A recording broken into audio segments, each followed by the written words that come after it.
Hello, you're watching TVP World Talks. I'm Inash Levitsky. Russia's opposition has been dealt a severe blow as the country's Supreme Court has barred the liberal anti-war Yabloko party from running in September's nationwide elections.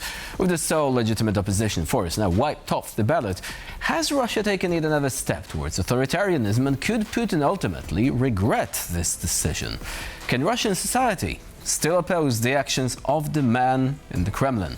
Joining us here today is Andreas Umland, Policy Fellow at the European Policy Institute in Kyiv. Hello and welcome to TVP World. Thanks for having me again. Right, so this is a very interesting story. First of all, we had reports, and they included some rather surprised comments, that Yabloko was even allowed to run on this anti-war agenda. A couple of days later, and the party has now been struck off the ballot. What do you think does it mean from the Kremlin's perspective? Why were they, available for people to vote for in the first place, and why the change of course? Yabloko is an old party, although I would argue that over much of its history, this party has not really behaved as a party, but rather like a civil society organization, because its leader, Grigory Yavlinsky, has been rather sectarian within the Russian political spectrum. He certainly is a Democrat, and he is engaged in political affairs, but he hasn't really behaved like a politician. That's why Yabloko was admitted initially for these elections, because it was seen by the Kremlin as basically a token for democracy and as something not threatening the current regime. What has happened, however, this summer is that the course of the war has changed, and the anti-war position of Yabloko has suddenly acquired a much larger meaning, and that now many people would vote for Yabloko who would have earlier not voted for this party, just because it's the only party that is openly against the war. And the war is now going very badly for Russia. And the ordinary people are now actually experiencing the repercussions of the war, and even the direct impact of the war in terms of in-flying cruise missiles or long-range drones. And that has suddenly made out of Yabloko a rather marginal group until recently an important political symbol. And now the Kremlin has to deal with it. And apparently it got cold feet and decided to take it off from the ballot, because the repercussions became unpredictable for the Kremlin. So now that the anti-war messaging began resonating with an increasing number of people, and the Kremlin decided to pull the plug on Yabloko, can you see any sort of protests erupting across Russia? Or is it really not the kind of society that we're looking at that would be capable of creating any sort of major momentum for dissent, given, of course, what sort of consequences await those who openly defy the Kremlin? I'm still skeptical that something bigger will come out of it, but we have already the protests after earlier Duma elections that were falsified, and then on Bolotnaya Square and on Sakharov Street there were large demonstrations. So maybe something like this will come out of this whole story here as well. What we have right now is that there is a heightened, I would say, interest among Russians seemingly now for these pseudo-elections. These are not real elections, because they are falsified, they are manipulated. It's like a stage, a theater of democracy and not real democracy. But because of this scandal around Yabloko, maybe something could develop now out of it, because people will now perhaps seek other ways to express their discontent. They may, for instance, vote,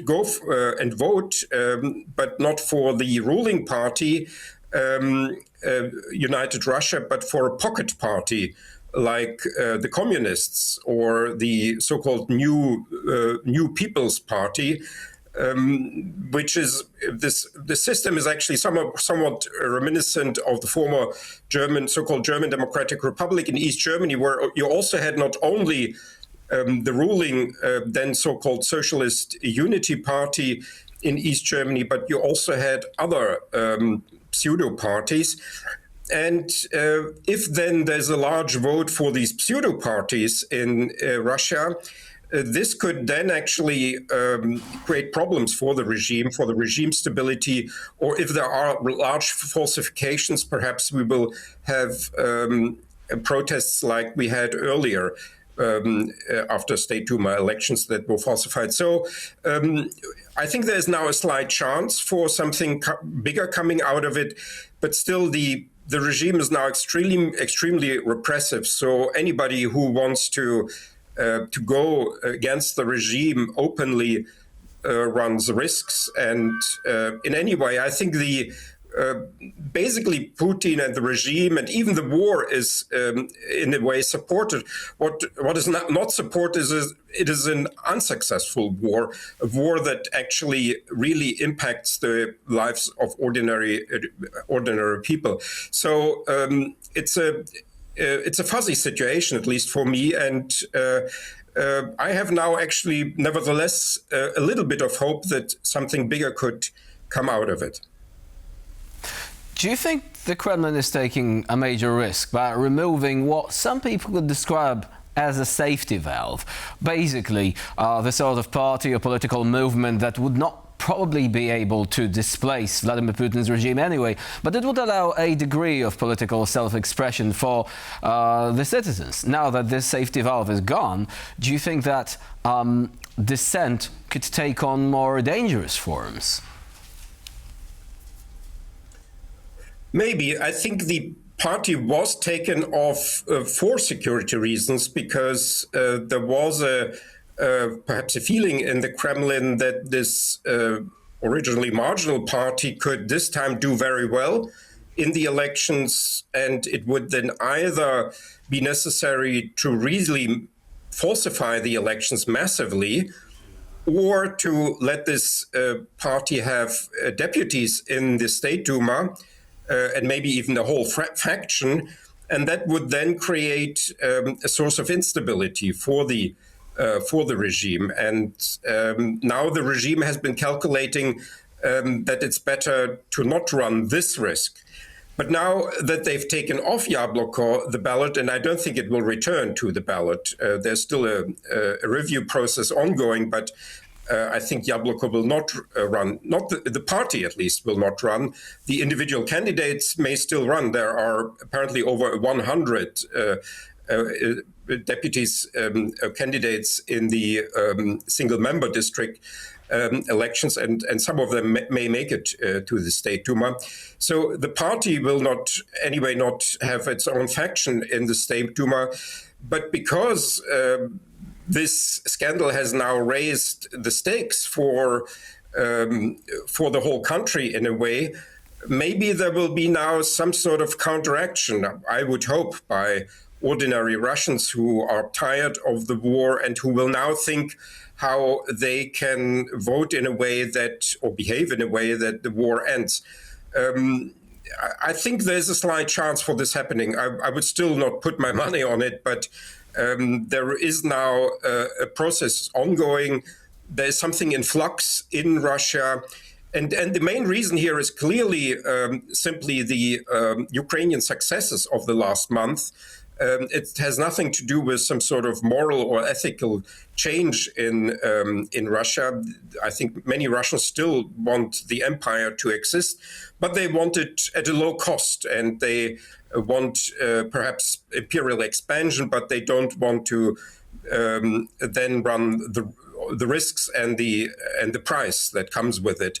So it's now, for me, a slightly more open situation than with other of these so-called elections for the Russian State Duma. Andreas Umland was our guest today here on TVP World. Thank you very much for joining us and for sharing your insight. Thanks for having me. And I'm Ila Shrevinsky. You're watching TVP World. Please stay with us for more latest news, updates and commentary.